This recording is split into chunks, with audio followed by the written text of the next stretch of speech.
it's very similar to the front door in many ways. The handle is exactly the same. The only difference is you've got a blanking plate where the electric window switch would have gone if you'd have had electric windows, but that doesn't affect us in the way we're doing it. And you've got the 2 screws there, and the rest of it is just clipped on, apart from the winder for your back window, and I'll show you how that comes off once we've got the screws removed here and here. Right, so we've removed the screw from there and removed the 2 screws from there, and now it's time to start removing the winding handle for the window.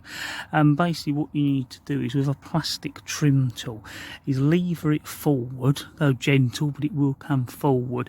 And then I've got this little tool here with a little hook on it, and there's basically a metal loop that I'll show you when we get it off, sort of springs over and grips onto the splines. So what you need to do is lever it back, get hold of it and gently pull it forward, and that lets it come away. It's a job to explain, but hopefully showing you this, and we'll show you how it works afterwards, will be enough for you to visualize what you need to look for, so when you're doing it you can have a little bit of an easier start. And there you can see that is that clip out.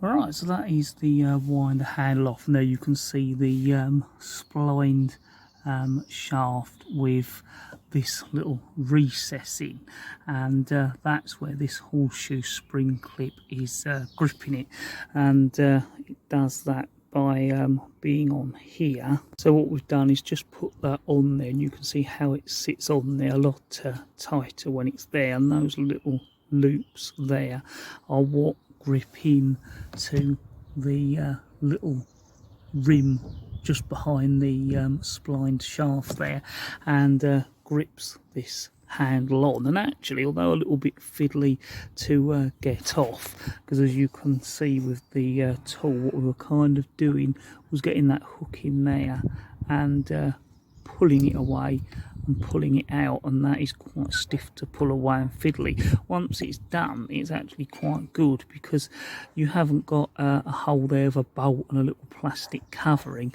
and it also means that you can put your winder back on there to wind the window up and down when the door's off, without having to re-bolt it back on to the shaft that goes through to the winding mechanism. So actually not too bad, and what we'll do is leave that on there so it doesn't get lost, and put it in our little box of bits.